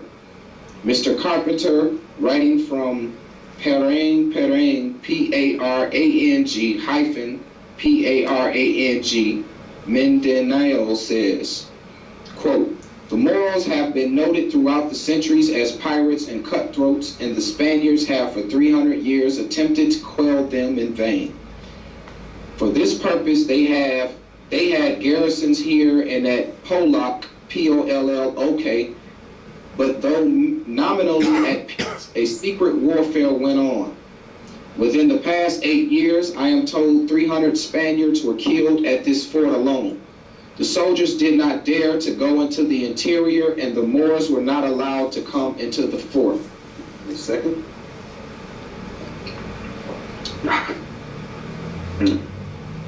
Still, now and then a Spanish soldier would be found dead. Often it would be a sentry who had been carved to pieces at his post with one of the terrible knives that the Moros use. And again, it might be a Juramentado or a Mohammedan fanatic. what you'll find is these words are interchangeable when anything they add fanatic to is you know what those are. Those are the same words. However, the juramentado is the same as whatever fanatic they call you. Turns out you can be their best friend today, and if you decide to start chopping people's heads off, that day you become the juramentado. So that way you'll understand why these words keep switching around and they'll use them interchangeably. All right. Morals, and use it again. Often it would be a sentry who would be carved to pieces at his post with one of the terrible knives that the Moors use. And again, it might be a juramentado or Mohammedan fanatic who had started out vowing to kill Christians until he should be killed himself. According to his religion, every Christian he killed would advance him a step up toward the top platform of the Mohammedan heaven, and his victims would be compelled to serve him there as slaves. The war cry of these people is El Moro, El Moro. A few days ago, our soldiers heard this cry and saw the Moros drawing their knives and unslinging their guns. Everyone was ready to fight on an instant. There was a pushing and slashing, and Dato Bakui, B-A-Q-U-I, and his son came near being killed by one of the fanatics. The story illustrates the savagery of the people.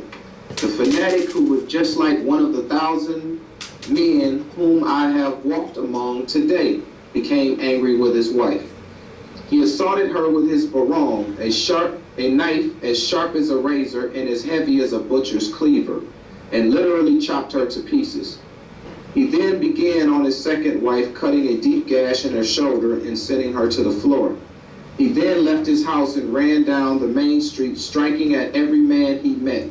He attacked Dato Bakui and was standing on a corner, who saved his life only by ducking his head. As it is, the knife went deep into the neck of one of the slaves who was standing behind, and his second blow killed another of his attendants. In the meantime, other Moros were shouting and throwing lances at the murderer. They failed to hit him, and he turned and ran. He might indeed have escaped for a time had he not met an old Moro in his path. He could not resist stopping to kill him. With one blow of his knife, he cut the old man's head in two, cleaving it from crown to chin. Before he could draw his knife, the Dato's warriors were upon him. A dozen Campalans, Chrysis, and Barons were chopping up his body, and he was actually cut into mincemeat before he could utter a cry or a groan. The man in this case seems to have killed for the pure love of killing. Such cases are not uncommon, and I hear daily stories of men who have, as they call it here, run amok. R-U-N-A-M-O-K. We heard that word a lot. And going on killing, and they could expecting to be killed themselves. Such things seem incredible, but they are part of a civilization here. A civilization so curious that I can hardly hope to make you see it as it is. It has all the elements of an opera bouffe show, B-O-U-F-F-E, buffet, and at the same time of the most terrible tragedies. Here we go. Let me get some water, y'all.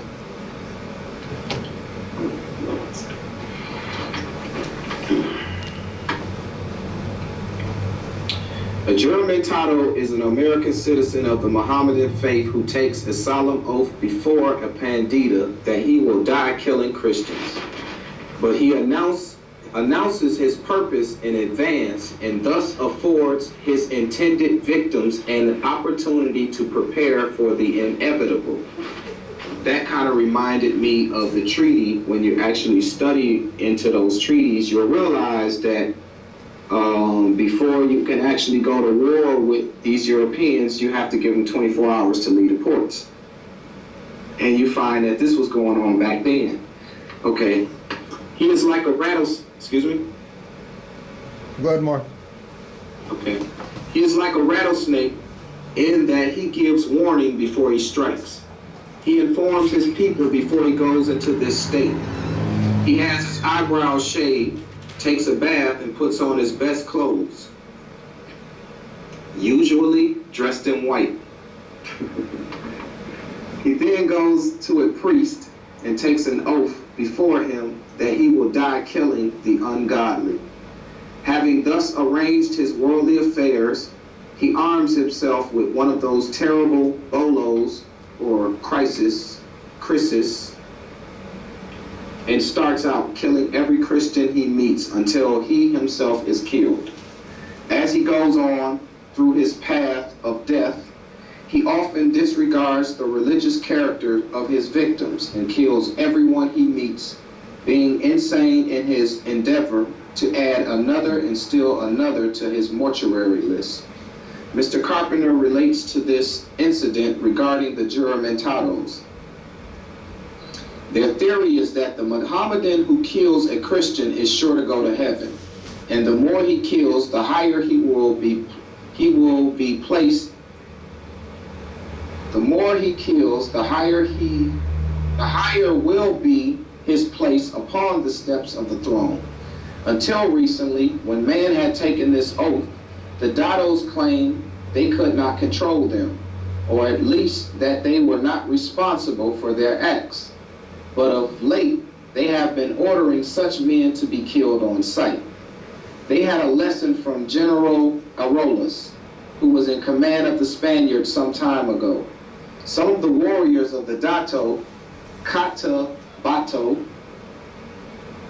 had killed a member of Spaniards, and when the Dato was killed to account, he replied that he could not restrain his men, for they were juramentados.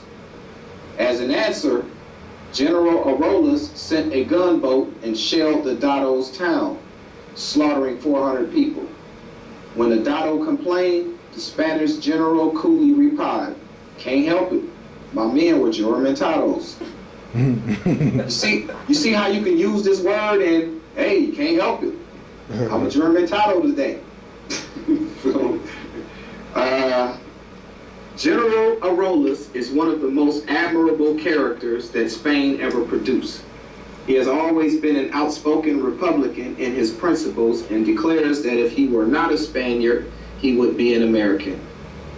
He was one of the leaders of the revolutionary movement of Spain, which established a temporary republic there, and when his party triumphed, he threw the throne out of a palace window. Listen to this again. He was one of the leaders of the revolutionary movement of Spain, which established a temporary republic there. And when his party triumphed, he threw the throne out of the palace window with his own hands to show the quality of his respect for the imbeciles who had occupied it. What you later find out is they threw a lot of stuff out of windows and over cliffs, all type of stuff. So a lot of these bodies that you think are in these caskets are in there.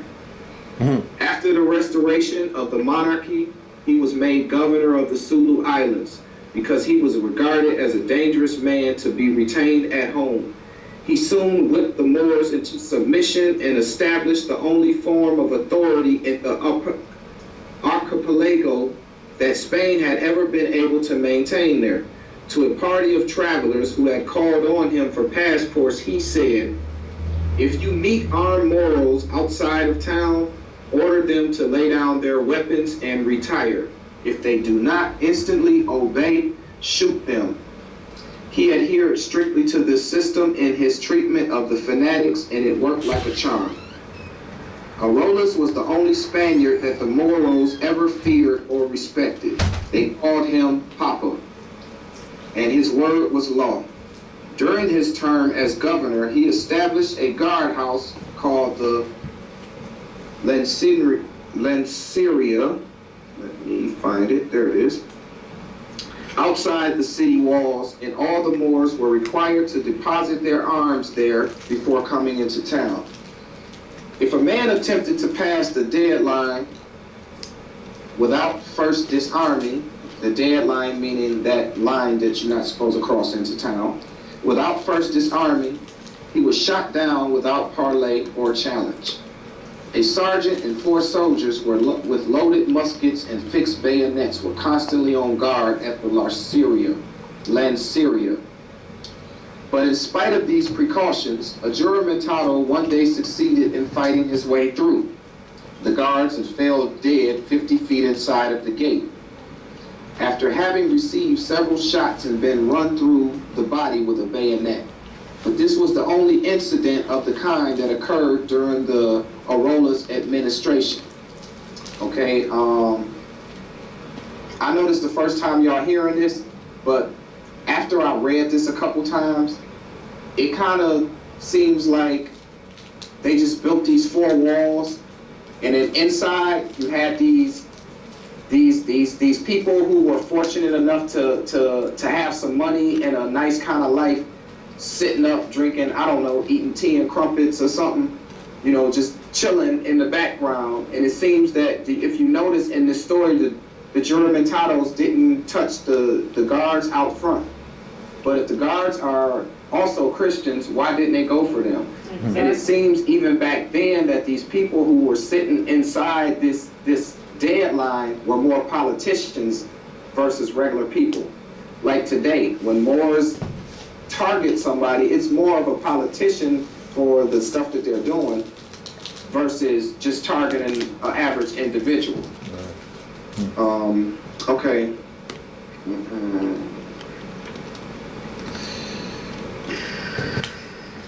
There's on more. We got about 10 minutes. Oh wow, we that far into it? Yeah, we're going on 2 hours right now. Wow. We gonna have to do some more, y'all. Yeah, you already know. You already know. I ain't even came out of this book. Wow. Okay, I want to show y'all one more thing for these 10 minutes that we can kind of talk about. Because this kind of raised another question for me too. This is why, another reason why when I was talking about earlier, though I'm not studying specifically, picking up something that'll say Noble Jew Ali, a lot of this stuff I know already, not as well as I should. However, certain things you just don't let go. All right. I know y'all won't be able to see this, but on my Facebook page, I actually took pictures of this. And what I tried to do is I took a picture of the entire book so people will know it came from a book and not just, you know, something somebody, I don't know, made on internet, photoshopped. Also, I took a picture of exactly how it looks with this dark red. Then I tried to lighten it up so you can read it. However, you still can't read this that good on Facebook, so I'm going to read it for you. Now, mind you, the prophet, everything that the prophet was telling us, a lot of this wasn't new information. What he was doing is you can see that a lot of the information that he was giving us as far as civics was concerned is information that he was transitioning from the 1800s that would not have made it to us now. Okay, this is from April 24th, 1851. Can y'all see that? April 24, 1851? Yeah. Okay, it says, caution, colored people of Boston, one and all, you are hereby respectfully cautioned and advised to avoid conversing with the watchmen and police officers of Boston. For since the recent order of the mayor and aldermen, they are empowered to act as kidnappers and slave catchers. And they have already been actually employed in kidnapping, catching, and keeping slaves. Therefore, if you value your liberty and the welfare of the fugitives among you, shun them in every possible manner as so many hounds on the track of the most unfortunate of your race. Keep a sharp lookout for kidnappers and have a top eye open. April 24, 1851. So what the prophet was doing is not only was he bringing us our own national information as far as who we are as a people, but he was also transitioning laws that would have got cut out, because you got to remember in the 19th century is when they began, Horace Greeley and his little crew, they started really reconstructing a lot of information around the world. So this would not have made it, which also is proof. So when people say that the prophet didn't know what he was talking about and why y'all believe in this dude, well, I don't see, okay, let's take away the fact that if the prophet never told us anything about being Moors, he still transitioned some laws and some information from the 1800s that once again would not have made it to today, because this information never made it to 1900. This probably was the only time this was ever put out, unless it was posted as a public notice right before it happened. Outside of that, it probably got buried just as fast as it came out. It just so happened, since, you know, everybody figured, you know, nobody wasn't going to read it, well, let's put it in a book so we can remember it.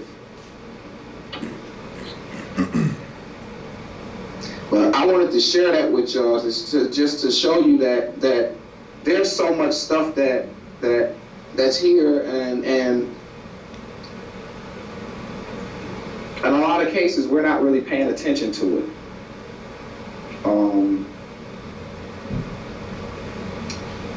Which, to be honest, we don't really have to, but it helps, because it actually strengthens your travels and on your navigating from this point on. Islam.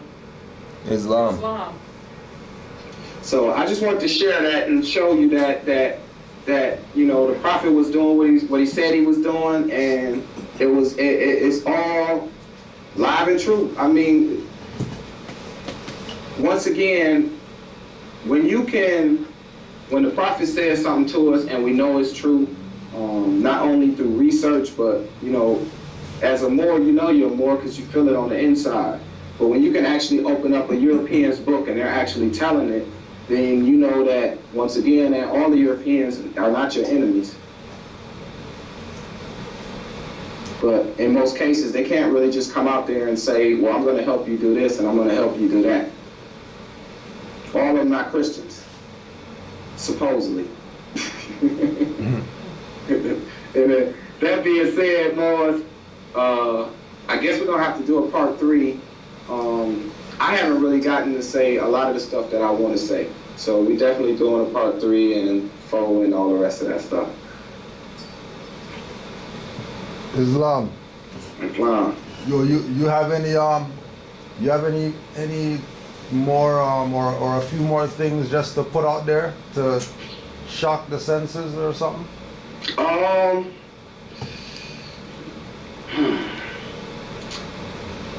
I do,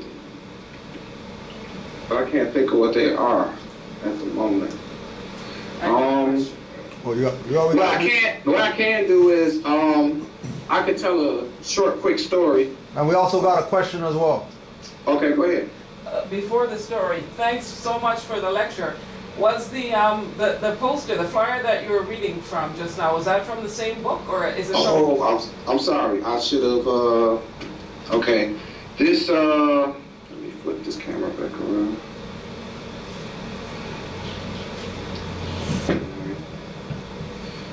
Okay, this book is called We Americans. Islam. And mark this page before I lose it. And I believe this is actually a recent book.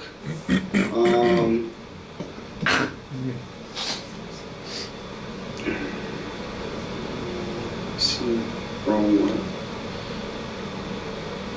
It's a volume in the history of man, the National Geographic Society. I love grabbing any book that has the word society in it. You find a lot of stuff in there. This is a copyright in 1975. It's the first printing of 600,000 copies. It does have a stamp for the Library of Congress, CIP data page 456. That was another thing I respected about it. It did show its authenticity in here. And there's more information in this book that I still want to show, which I'm gonna definitely put out there for everybody to get an opportunity to see this. So more, if you want to do this again extremely soon, I'm ready. All right, Mark. Now, I got a quick story for Moors that sometimes when you think you by yourself and people don't really know, because sometimes you get so far into your study, you know that you know, but after a while, you tend to kind of wonder if other people really still know. So there's this gas station that I go to near my home that I used to frequent all the time. And when I would go into this gas station, there used to be issues in here all the time. These are Hindustani brothers. And when I go in this gas station, there's always an argument. You know how when you walk into these gas stations and stores, there's gonna be some brother arguing with them. So I would always calm these situations down, and after a while, I kind of built a small rapport with these brothers. And I would always go in and just greet them. That's it. It's Islam, and they would greet me as it's in Islam. This brother kept grabbing my hand, and he would shake my hand. You know, he grabbed my hand, and he used his other hand to cup, my hand with it. And he would always have this look in his face as if he's seen a ghost, in a sense. And after a while, I realized he did, because assuming that I was dead a little while ago. Anyway, when I would go into this gas station, and at the time I used to smoke Black & Mild cigars, and they would cost $5 a box. So I would go in and give the man $5. Every time I walked in, I'd give him $5, he'd give me the box. Half the time I wouldn't even have to ask for the things, he knew what I was coming in there for. And then after a while, he would always, sorry.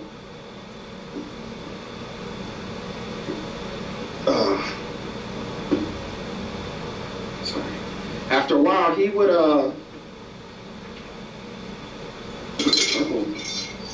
dropping stuff.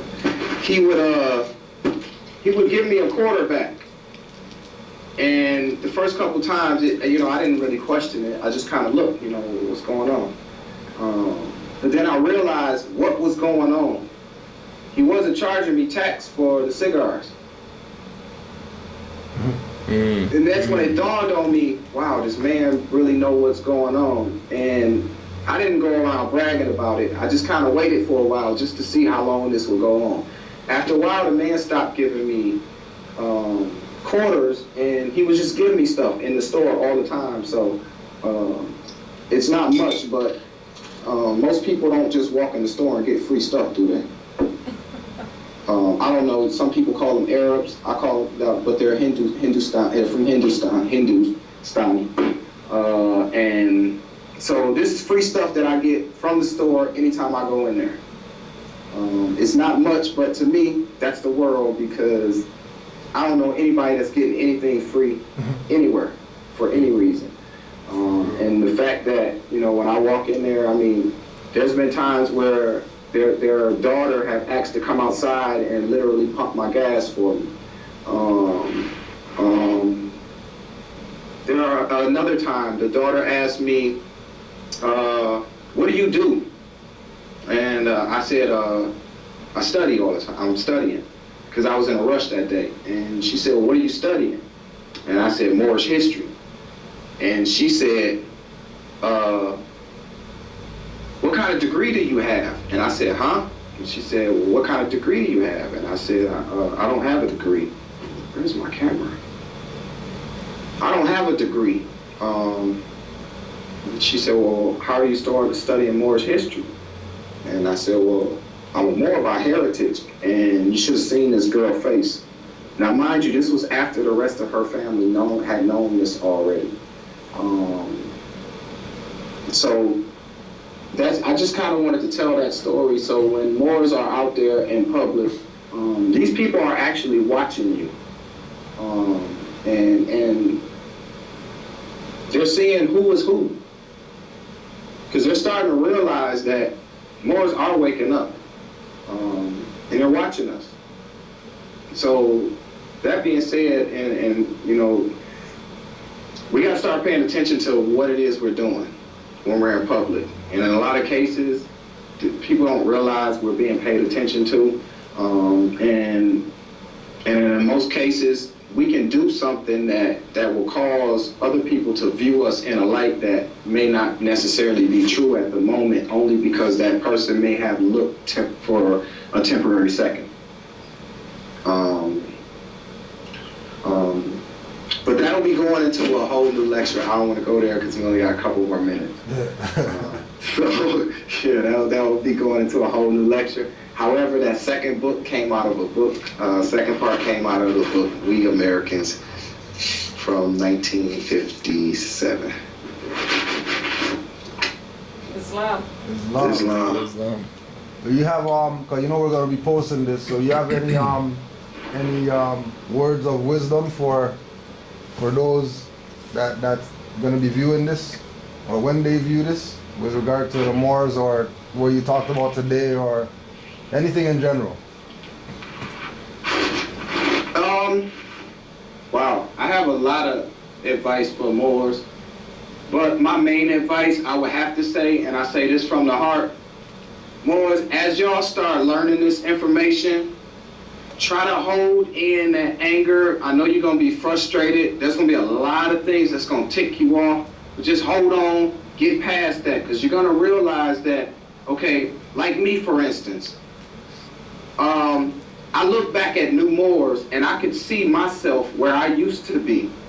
This is why I could tell what that new Moor is going to be studying tomorrow or where they'll be. When I don't see them in a specific area, I kind of assume they fell off. Because you can kind of see the different degrees of where everything went from where you can see yourself going. You can tell by most of the time their posts or the stuff they talk about. You can see what's going on as far as what they're learning. So I say when you start learning this, don't get so angry. Don't allow things to tick you off. And stop looking for reasons to get in trouble. That's not what it's about. It's not about that. It's not just because I'm a Moor and I'm free and I don't have anything to do with y'all state. That's not what it's about, because over here, the rules are actually a lot more strict than they are over there. You just ain't figured it out yet. Because the actual rules that are in the United States come from us. But once the Moors figure, you know, they once they get to that point, they'll start understanding that it's not about being angry, and because it's a lot of information. And if you get angry about point A, what are you going to do when you get to R and S and T? And this is how deep that these degrees get. So don't allow anything to anger you on your journey, because there's a lot more information that some of it going to make you the happiest person in the world. So, you know, sometimes you just got to get past those things that hurt your heart. You know, I read stuff every day that if I was weak, I'd have committed suicide a long time ago. But that's not what it is, Morris. Islam. Islam. Appreciate you, Moor. Oh, anytime, brother. Yeah. Anytime. We're just gonna close out with the prayer, and then that should be it until part 3. 5 on the left, 2 on the right. Allah, the Father of the universe. Allah, Father of the universe. Father of love. Father of love. Father of love. Truth. Peace. Freedom. And justice. Allah is my protector. Allah is my protector. My guide. And my salvation. By night. And by day. To his holy prophet. Noble Drew Ali. Islam. What's up? It's a love, more. I love you all. Appreciate it. Anytime, more, anytime. Whenever you need me, you know. Yeah. So we'll I'm gonna let you know when round 2 is going on, and like you said, it'll probably be sooner than later. Okay, that'll work. Or round 3, I should say. All right. All right, Mark. That will work. Islam, Moors. Islam, peace and love. Islam. 2 hours, 10 minutes, man.